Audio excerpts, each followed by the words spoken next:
Mama Samia tukutaki. Kama kutekwa acha nitekwe. Maana ya maisha mimi nimeshachoka. Nimeshachoka kabisa, hata nikifa leo mimi siwazi. Hata nikija kukamatwa na polisi nikafie jela siwazi. Lakini we mama tumekuchoka, sisi hatukuelewi. Achia kiti hicho. Yaani chama cha CCM sio kama hatukipendi, tunakipenda, lakini wewe ndo hatukuelewi. Ungeachia tu madaraka, urudi Zanzibar, tuachie Tanzania yetu. Maana yani sasa hivi kila sehemu kero, yani ukienda kwa mwenye mwendo kasi huko kero. Yani serikali inaonekana haifanyi kazi. Na wewe ndio kiongozi. Kwa hiyo tuachie tu nchi yetu, waingie viongozi wengine. Yani wewe bora uwe hata diwani au mbunge, lakini sio uwe rais.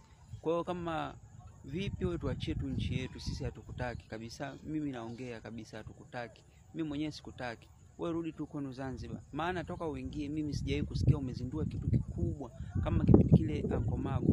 Unaambiwa leo kazindua standard gauge, kaanzisha mradi wa kujenga treni, mara kaanzisha mabwawa ya kufua umeme, mara nchi yetu imekuwa uchumi wa kati, lakini toka wewe umeingia sijawahi kusikia hata kimoja. Kwa hiyo tuachie tu nchi yetu, tunakuomba kwa hilo. Kama nitakuwa nimekukosea, samahani. Kama utachukua sheria, chukua sheria.